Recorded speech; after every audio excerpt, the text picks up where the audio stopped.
anggota kelompok. Assalamualaikum warahmatullahi wabarakatuh. Kepada yang terhormat Ibu Aziz Septiatin SEMSI selaku dosen pengampu mata kuliah manajemen investasi dan portofolio, dan teman-teman sekalian yang saya sayangi. Pertama-tama marilah kita panjatkan puji syukur kepada Allah Subhanahu wa taala karena telah diberi kesehatan dan keselamatan sehingga kita dapat berkumpul di ruang kelas ini dengan keadaan yang sehat. Nah, adapun topik yang dibahas yaitu corporate action.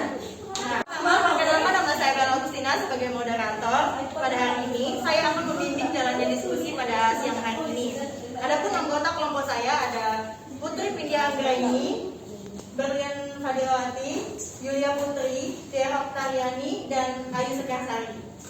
Nah, adapun rangkaian acara yang akan kita lewati adalah sesi pembukaan, sesi penyampaian dan penyajian materi, sesi tanya jawab, dan sesi penutup. Baik teman-teman, langsung saja kita mulai ke sesi yang pertama yaitu sesi pembukaan. Marilah kita mengucapkan lafaz basmalah. Bismillahirrahmanirrahim. Mungkin langsung saja untuk materi yang pertama akan dibahas oleh Saudari Tiara Oktariani. Kepada Saudari Tiara, saya persilakan. Baik, terima kasih kepada moderator. Yang pertama ada pengertian corporate action. Corporate action atau aksi corporate merupakan istilah pasar modal yang menunjukkan aktivitas strategis emiten atau perusahaan tercatat yang berpengaruh terhadap kepentingan pemegang saham. Adapun studi kasus yang kami temui yaitu menurut survei yang telah dilakukan menyatakan bahwa pengaruh corporate action yaitu dividen, right issue, dan stock split dapat digunakan oleh investor serta penggunaan laporan keuangan lainnya untuk pengambilan keputusan dalam pembelian saham. Berdasarkan latar belakang yang telah diuraikan di atas, maka kami mengambil penelitian dengan judul pengaruh corporate action terhadap pengambilan keputusan dalam pembelian saham.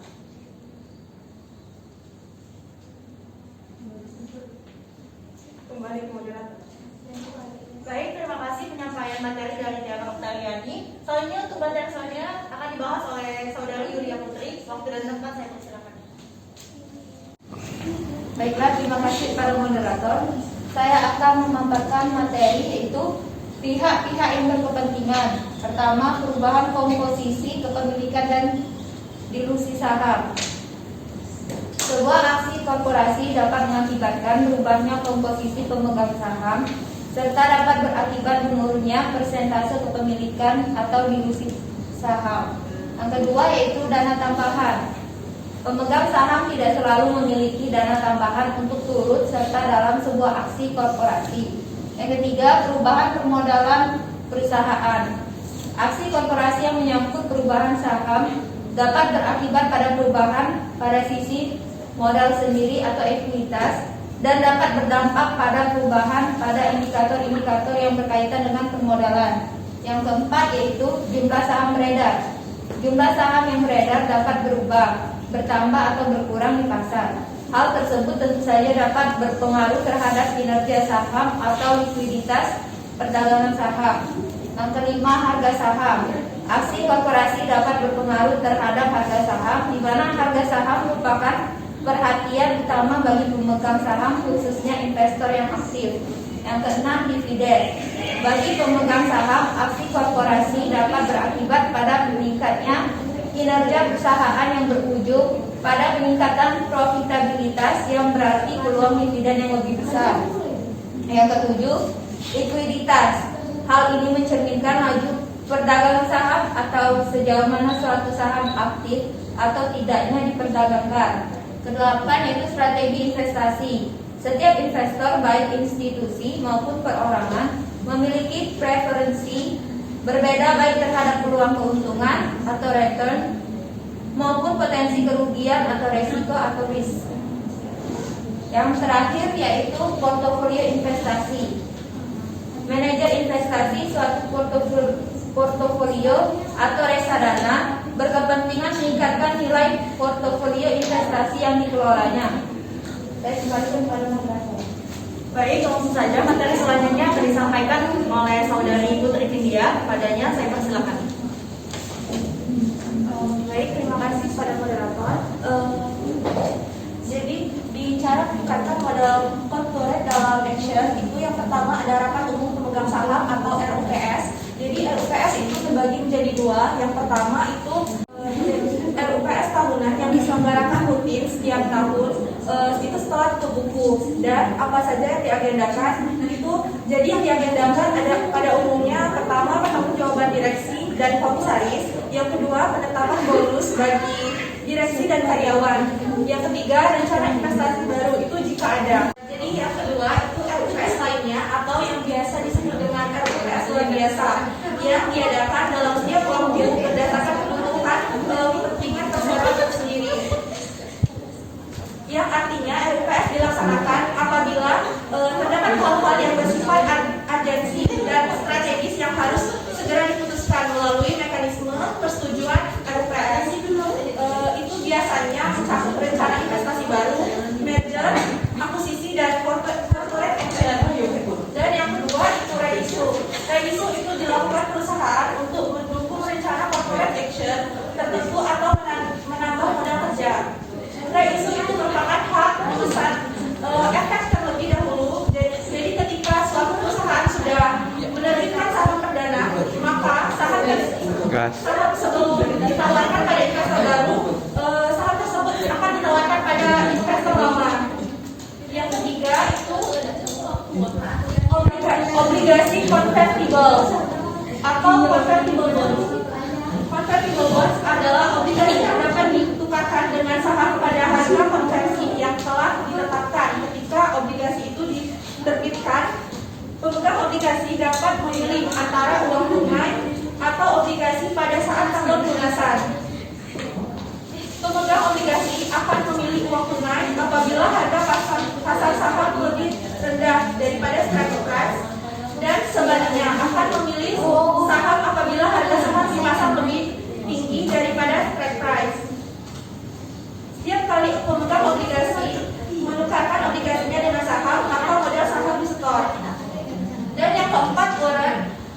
Warrant adalah hak untuk membeli saham baru pada harga dan waktu tertentu. Pada umumnya, warrant diberikan kepada pembeli obligasi pada saat emisi obligasi dilaksanakan sebagai pemanis. Oleh karena itu, harga pelaksanaan atau exercise warrant jauh lebih tinggi daripada harga saham biasa. Oleh karena itu, harga pelaksanaan atau exercise warrant jauh lebih tinggi daripada harga saham di pasar pada saat emisi obligasi. Masa berlakunya harga saham bisa di atas 6 bulan atau mungkin 5 tahun atau 10 tahun. Selama harga pasar saham masih di bawah exercise price, pemegang warrant tidak akan menukarnya dengan saham. Pemegang warrant akan terus menunggu sampai harga pasar saham berada di atas exercise price. Di sini pemegang warrant tidak akan mengalami kerugian karena warrant diterima secara gratis dan hanya membayar pada saat akan ditukarkan dengan saham. Selanjutnya ada saham bonus. Apabila harga saham di pasar dianggap terlalu tinggi dan perusahaan masih memiliki cukup agio saham, maka perusahaan dapat mengambil kebijakan menurunkan harga pasar dengan cara memperbanyak jumlah saham disetor melalui kapitalisasi agio saham. Pemegang saham lama akan diberi secara gratis sejumlah saham yang sebanding dengan kepemilikannya. Selanjutnya itu ada dividen saham. Apabila perusahaan masih membutuhkan dana untuk memperluas usahanya sehingga tidak membagikan dividen tunai, maka kebijakan yang diambil adalah membagikan dividen saham. Dan yang terakhir itu ada split atau pemecah saham. Split adalah tindakan memperkecil atau memperbesar nilai nominal saham. Tindakan memperkecil nilai nominal saham akan membuat jumlah saham makin bertambah banyak atau disebut split up. Sementara tindakan memperbesar nilai nominal saham akan membuat jumlah saham makin sedikit ataupun disebut split down atau reverse split. Apabila harga saham di pasar sudah dianggap terlalu tinggi sehingga likuiditas perdagangan saham terlalu rendah dan dianggap sebagai sampah serta dijauhi oleh investor sehingga likuiditas perdagangan saham tersebut menjadi sangat rendah, maka tindakan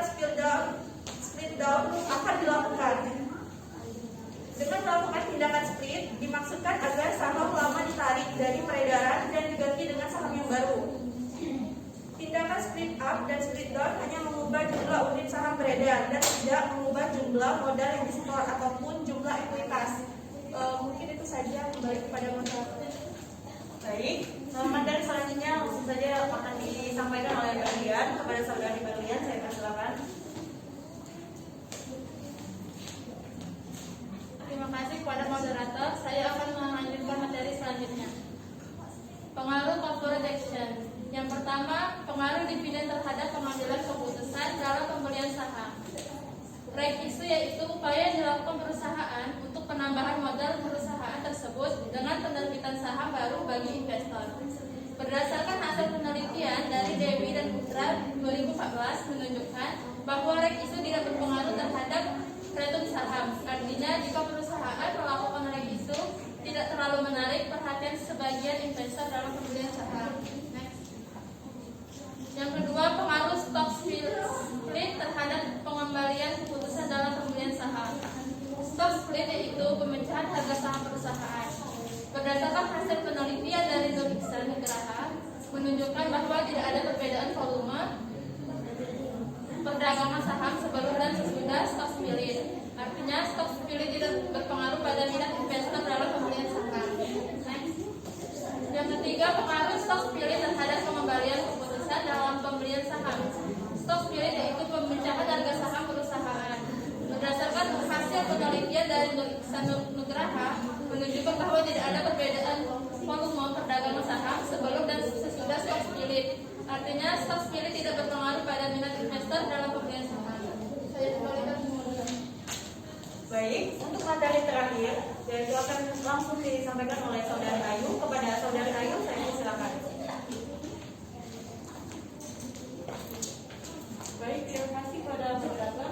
Lanjut ke materi yang selanjutnya yaitu tindakan corporate action.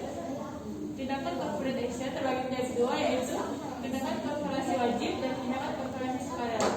Tindakan korporasi wajib yaitu tindakan yang tidak memerlukan tindakan atau instruksi dari pemegang rekening yang akan mendapatkan hak corporate action melalui CPS. Tindakan korporasi wajib terbagi menjadi 8. Yang pertama, pembayaran bunga obligasi. Yang kedua, pembayaran suku obligasi. Yang ketiga, dividen tunai. Yang keempat, dividen saham. Yang kelima, distribusi hak perusahaan efek terlebih dahulu. Yang keenam, saham bonus. Yang ketujuh, distribusi waran. Dan yang kedelapan, mandatory conversion. Lanjut yang kedua yaitu tindakan korporasi sukarela. Lanjut ke materi yang selanjutnya yaitu mandatory conversion. Yang pertama, merger dan akuisisi. Merger adalah kegiatan yang dilakukan oleh emiten untuk melakukan penggabungan antara sahamnya. Seluruh emiten yang melakukan merger ini akan menjadi saham emiten baru atau akan menggunakan salah satu nama emiten dari seluruh emiten tersebut. Yang kedua, stock split atau reserve split. Stock split akan mengubah komposisi jumlah kepemilikan saham yang dimiliki oleh pemegang rekening. Sistem akan mengubah komposisi itu secara otomatis berdasarkan data yang diberikan emiten terkait. Perubahan ini dilakukan pada tanggal yang sudah ditentukan oleh emiten. BAE. Baik, mungkin itulah yang dapat disampaikan oleh kelompok kami tentang penjelasannya.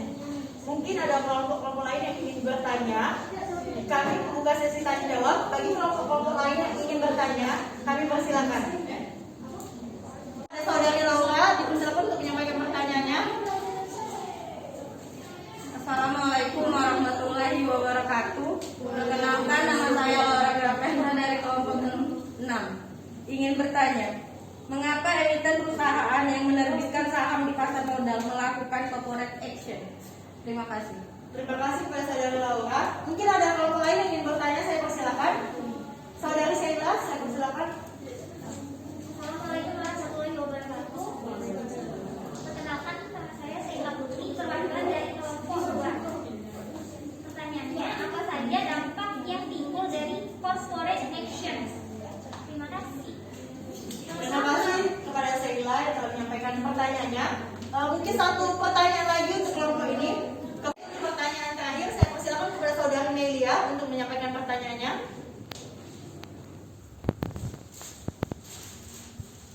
Baik, saya akan bertanya kepada kelompok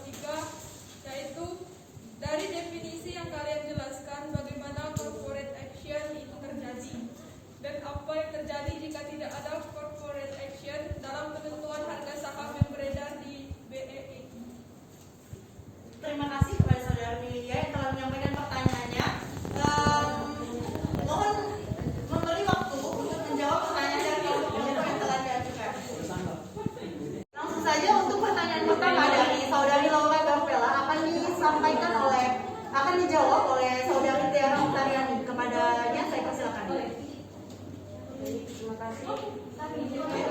Saya akan menjawab pertanyaan dari Laura Piapela. Pertanyaannya adalah, mengapa emiten perusahaan yang menerbitkan saham di pasar modal melakukan corporate action?